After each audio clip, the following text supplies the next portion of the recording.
Welcome in, everybody, to another edition of our high school football coaches roundtable, the 2026 preseason edition. We did this twice last year, one in the regular season and once in the playoffs, and every single coach who was a part of this walked away with a smile, hoping for the same outcome tonight. So let's get a look at the four coaches who are obviously joining me here in studio. We begin on the far left of your screen, Dominique representing Archbold. We got Derek Pennington representing Clay next to him, Dirk Conner from Perrysburg, and last but not least, Joe Horn from St. John's. Appreciate you guys for all coming here today. Obviously very excited that we have the season right around the corner, so hopefully you guys can share some perspective, have a little fun tonight, and talking some football. So you guys ready to go? Absolutely. All right. Let's do it. Well, first things first, and David, I'll start with you. Let's just get a glimpse of what Archbold football is going to look like this fall. What are you most intrigued about with your team? Yeah, well, we bring back 19 starters from last year's team, and we're very excited about that. But the goal is to take the next step. And obviously, we had 3 losses last year to good opponents, but we really just want to kind of continue moving forward with what we're doing. Absolutely. And Derek, obviously, second year at Clay. How are you looking? I mean, we return a lot more than we did last year. Last year, we played with a lot of kids who had no varsity experience, so I think we returned like 15 of our 22 starters, which isn't bad, and a lot of our skill players, so I feel like they know what they're doing a little more at this point than they did last year, but we'll see here in a couple weeks. Absolutely. And Dirk, the trend continues. Obviously, a lot of experience returning for you as well. Yeah, that's very similar to answer to David. A lot of kids back, but we're not trying to repeat the kids that are back. We want to be the best version we can be this year, and so it's constantly working towards that. And hopefully, you see a physical, disciplined product that wins a lot of football games. Absolutely. And Joe, obviously second year with you, leading the way at St. John's. What are you excited most about your team this year? I think we're really excited about the work they put in the weight room this offseason. I think that was our biggest area for growth coming into it. That's something that hadn't really been a focus before we got there. And I'm not really a weight room guy, but the kids worked really, really hard. And I think hopefully we'll see a little bit of a stronger, bigger physical product on the field this year. Absolutely. And every summer, obviously these kids, your guys' kids have a lot of opportunities to grow, whether they be other sports, whether they be summer showcases we've seen in the Toledo area, different ways. And Derek, I'll start with you on this one. Just how have you kind of seen the opportunities for these high school athletes to grow in the summer and through the off season? I mean, we really try to focus on what we're doing with the kids. I mean, there's a ton of combines, camps, all those things, but the kids do participate in those things. Some of them are really good, some of them are money grabs, but what we're focused on really is trying to work with our kids and run our system with them. Obviously we have some really significant dual sport athletes, so a lot of them are playing baseball in the summer, and you got to share, in that way too. So right now I'm just excited. We got all of our guys, got all of our dudes, and we can coach them. Absolutely. And Dirk, just every summer, like I said, these kids have so many things that they can do to help get better in the off season. Just kind of have you seen the opportunities, for your kids kind of arise over the years? Yeah, it starts way before summer. Yeah. Summer's just the next phase in a year-round process. But very similar to what Coach Pennington talked about. There's a lot of stuff going on in the summer, and we focus on us. We focus on trying to maximize our strength and athleticism at that time. When kids have to go do things, they have to go do things. That's part of life, and we want them to have those life experiences. But it's always good to get to this time of year where you're past the training and it's for real now. Absolutely. Joe, what's kind of been your focus when it comes to summer, in the off season for these guys? I think just trying to find that balance for our guys, because we really want our guys to be with us as selfishly all the time, but make sure that we're sharing them the right way and give them the opportunity to do the other things that are really important in their lives, but still make the progress that they need to make, so that way when we get to that August time, we're able to hit the ground running. Absolutely. David, you want to wrap it up?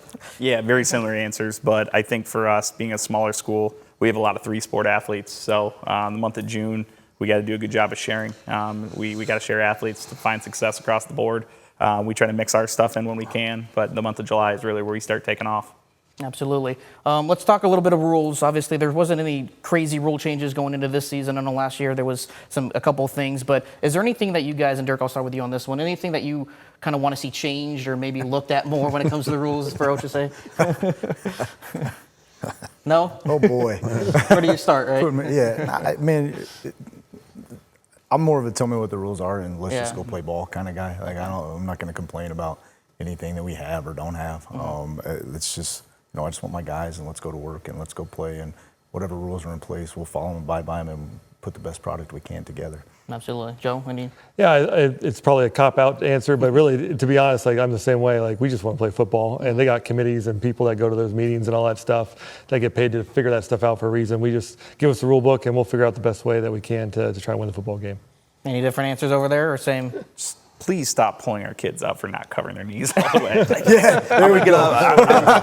The clothing nowadays, Yeah. it's hard to do it. So if they don't want to cover their knees, it's up to them. Derek, is there one rule that you want to? I mean, Maybe you wanna change? being from Michigan, I'm still learning the Ohio rules. Yeah. But I mean, I would agree with him. Like the football pants they're making now, like are so short they don't cover their knees, and then we're constantly dealing with that rule. It seems to be a bigger focus every year. So, like, and they watch college football, pro football, and the guys are wearing shorts. So, like, that's a tough one for us to constantly battle. So do they make pants that are even long enough nowadays, or are they all? Not if you're over 6 foot tall. And if they do, the kids won't wear them anyway. Yeah, right. Got to show off the knees. I want to talk a little bit about scheduling. I might get 4 different answers. Obviously, you guys are all in 4 different leagues and divisions for the most part. And Joe, I'll start with you. Just has scheduling over the years for you gotten easier, gotten harder? How difficult? How easy has it been to find teams? Yeah, I think for us, it's difficult at times. Our league is very Michigan-based, and so that takes up weeks 4 through 10 for us. And so finding those 1, 2, and 3 games, as a private school is always a little bit more challenging. There's always a little bit that comes extra with that, and then also all teams have established relationships with the people that they're playing weeks 1, 2, and 3, and trying to find a spot that makes sense for everyone is there's a lot of moving parts. And I think we've had a great relationship with Anthony Wayne week 2, and we're blessed that we've been able to continue that. And we're just trying to find more and more of those relationships for week 1 and 3 is going to be big for us. But we're still next year. If anyone out there is looking, weeks 1 and 3, 2027, we're looking. Yeah, throw that plug out there. Absolutely, David. Obviously, you guys get with your league format, you get a little bit of flexibility early on the season as well, right? Yeah, we go 1, 2, 3 is our non-league, and we've found some that are good matches for us. Obviously, this is last year. We just filled our week 1 for next year, making the trip here to the Glass Bowl, play St. Francis. So otherwise, it's been pretty straightforward when scheduling for us. Absolutely. And you guys, obviously, I know with the NLL, most of it's pretty much taken care of, but obviously you guys still have that, 1 or 2 games you still got to find, right? I think next year we got to find 3. Has that changed? Yeah. Oh, okay. I think so, but I think as far as Clay, we have our schedule full for 27 and 28, so I don't have to worry about it. I feel good about that. Yeah. But I think there's going to be less crossovers in the NLL is the way I understood it. Am I right with that? We're in the situation where it doesn't really affect us much. I think those crossovers, my understanding is some of them are optional if both teams choose to opt out. But again, I don't look at enrollments and stuff. I know what we are, and we're going to be that, and so I don't really pay as much attention as I probably should. Right. Well, when it comes to the non-league, what are you centering around when trying to find a focus? Yeah, well, we're very similar to Coach Pennington and Clay. We're booked through 2030 right now, but we get, we always count on we've got 2 off-season or non-conference games, and one of them we're going to try to play somebody that's real close, and then week 2 we try to get out to. We want to get down to Columbus, but now that we've shifted back down to that region, then we'll probably start reaching out to teams in Cleveland. But we want to get a D1 opponent week 2 that's not in our playoff region, and we've been able to accomplish that. And we're pretty booked up through, like I said, 2030, and that's a long time from now. Absolutely.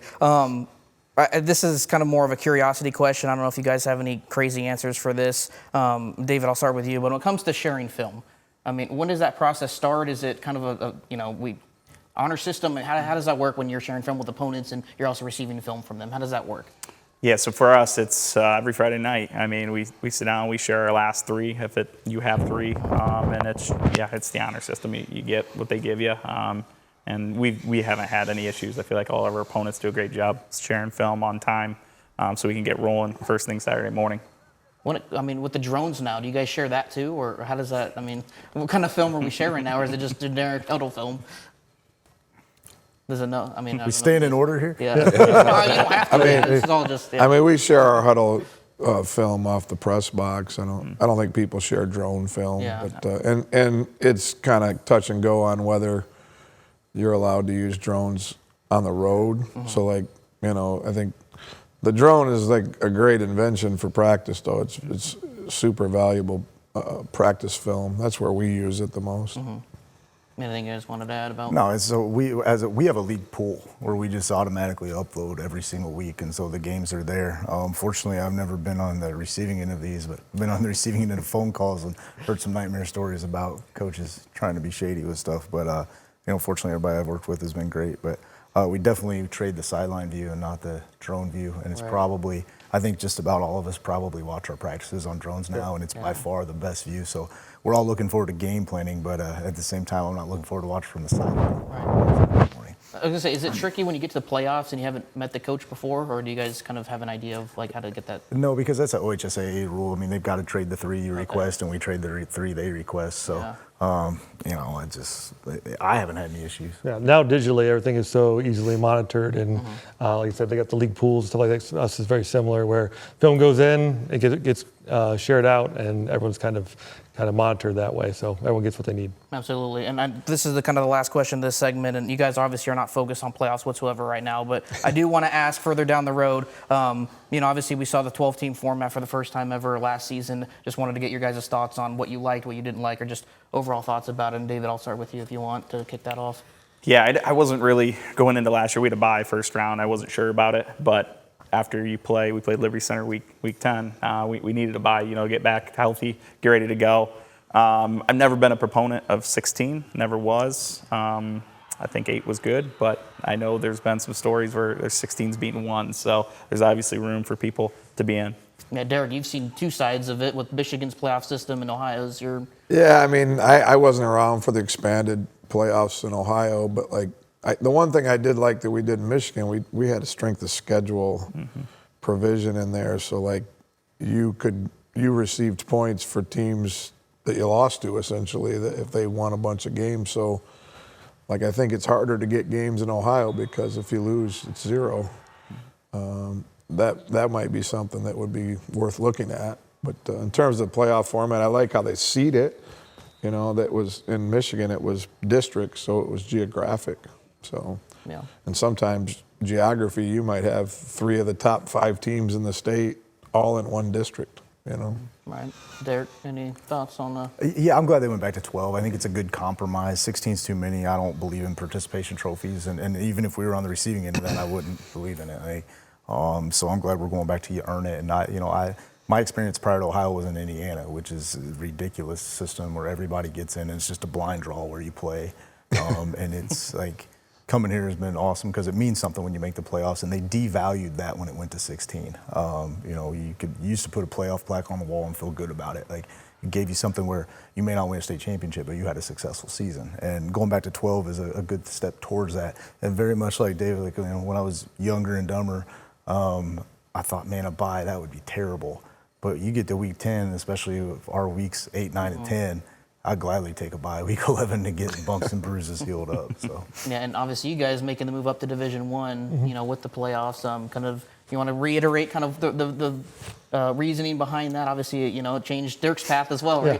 Yeah, kind of like Coach Pennington said. In Michigan, they had that strength of schedule that kind of built into their playoff system. For us, we were excited to have the opportunity to kind of get measured against like teams that are playing Division I schools and playing at the same level that we were. So, as far as competition is concerned, I think for us, it just made a little bit more sense and gives us a little bit more of a path to if we win the right games, we do things the right way, we have a chance to get in. Absolutely. All right. Well, that's first segment out of the way. Now we're going to have some little fun with you guys. So this is what we call our film session.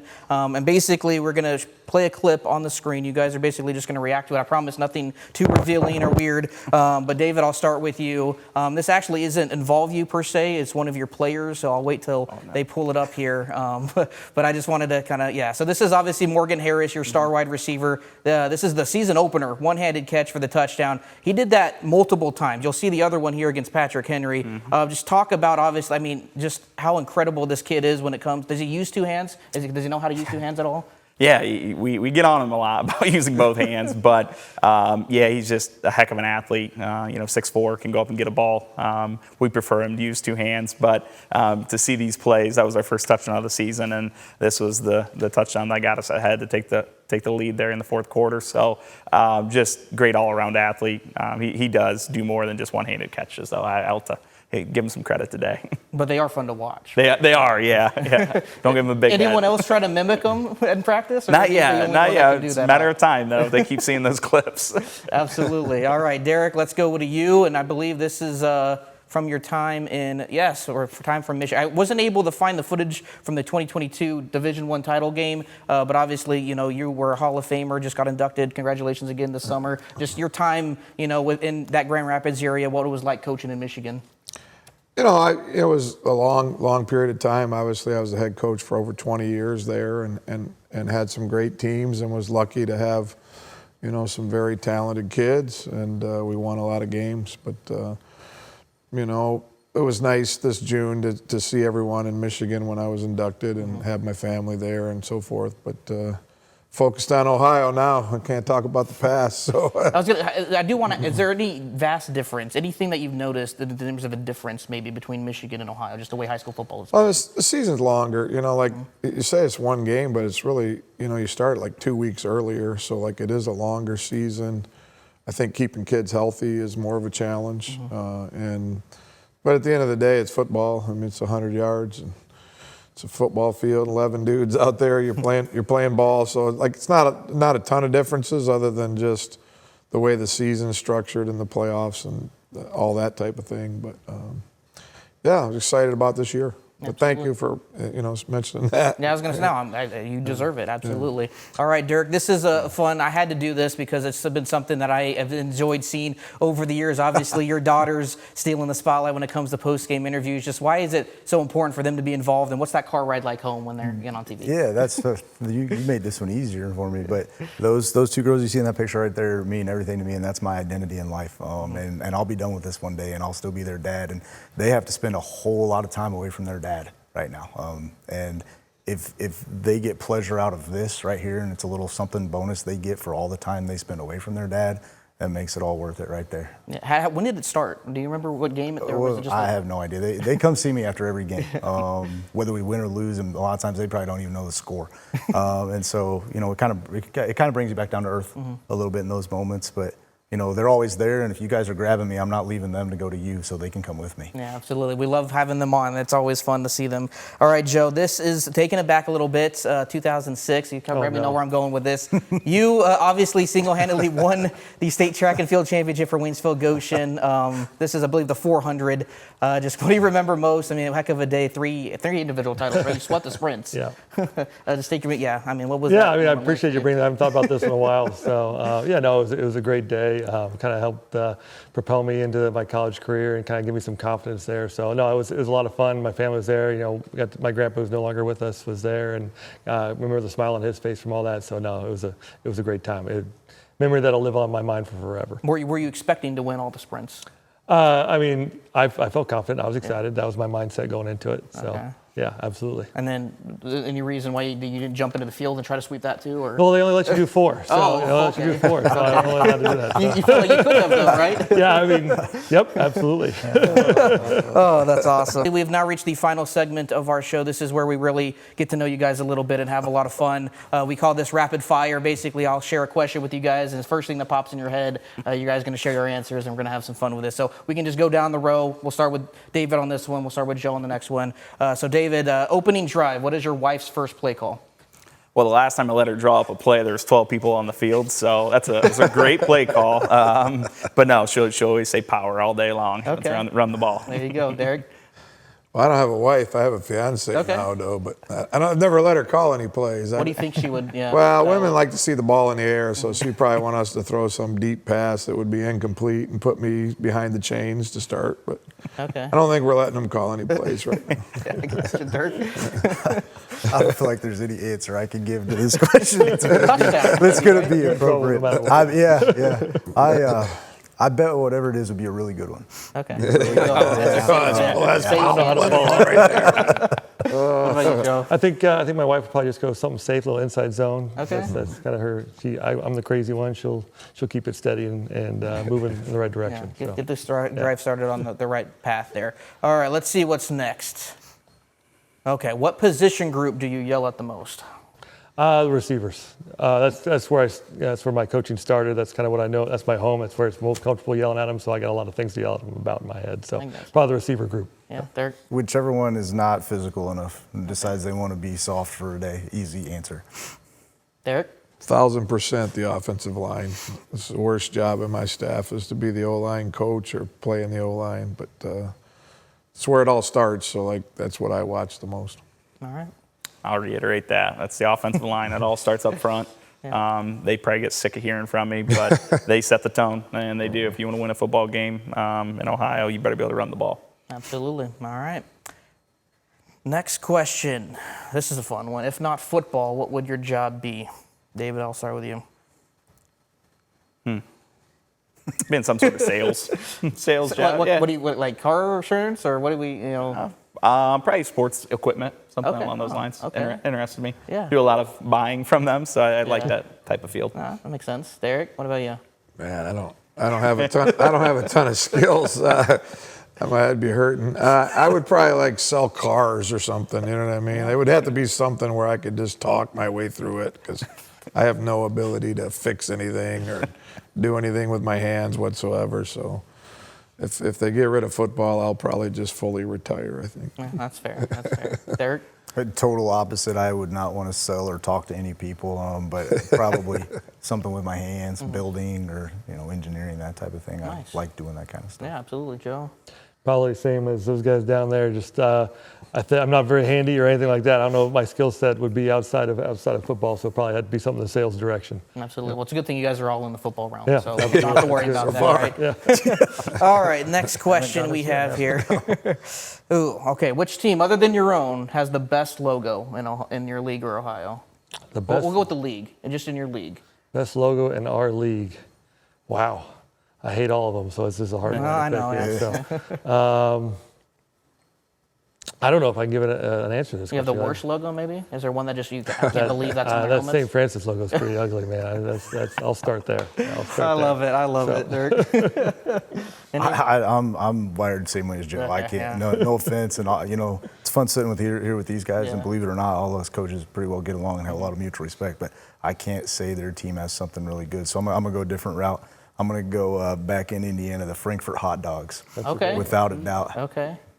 I like it. Okay. Derek, you want to pertain to the question? Or? I'm going to stay out of the Ohio football controversy. I'll say the What Detroit, about Michigan? Yeah, I was the gonna say Detroit the- Lions. How about that? That's my team. All right. There you go. Like David? the Honolulu Blue. Yeah, I love it. Yeah, I avoid certain colors too. I can't even put Yeah. some rival colors on, That's but fair. I like Michigan Wolverines logo. I'll go with Okay. that one. There you go. There you go. Same we got colors. around that one, absolutely. All right. Favorite session of practice for you, David? I like run game. Common trend here. Yep. We can amp it up a little bit, give those offensive linemen a chance to get after it, really see what we're made of. That's one of my favorite parts. Absolutely. Derek? Probably inside period. Yeah, just trying to run the ball and get some people blocked up and covered up and come off the ball. I think that's probably my favorite. Dirk? Inside run, or maybe some situational team where we're competing for down and distance, that type of thing. Clean sweep, inside run? Well, no. We do a change of pace period that we do. Try to sneak it in somewhere early on in practice, kind of like Dirk said, a competition period to try and get those guys, competitive and juices flowing early in the practice. That's always a fun time. Has any of your players challenged you to carry the ball and try to, run through you? No? I'm sure if they knew it was an option, they would definitely try to make that happen. Yeah. That's funny. All right. I believe we have a couple more. Joe, I'll start with you on this one. How many trick plays are in your playbook? I've been known to call about 2 or 3 a game. So 2 or 3 a game? Okay. Not every game, but I try to carry about 5 or 6 and rotate it as we. The problem is once you use one, you got to burn it and let it sit for a few years. So. Yeah, that makes sense. Dirk? Following Joe's going to be hard. I've coached against him and seen him, and he's going to have way more. But believe it or not, we usually go into every game with 2 or 3, but I just have a really hard time pulling the trigger sometimes when you're executing stuff that's sound. Right. That makes sense. Derek? I might be in the Hall of Fame for the worst trick play coach there is. I think I've had 2 that have worked in 25 years. It's not really our thing, gadget stuff. I mean, we always have a thing in or 2, but for us, we're just trying to execute what we do, and never been a huge gadget play guy. Yeah, we're going with 4, but they stay. I tend to not call them very often. We'll practice, have a little fun with it, but when it comes crunch time, we're gonna go to what we're good at. I am curious, have any of you used one that includes a lineman catching a football? You have used that before? Yep.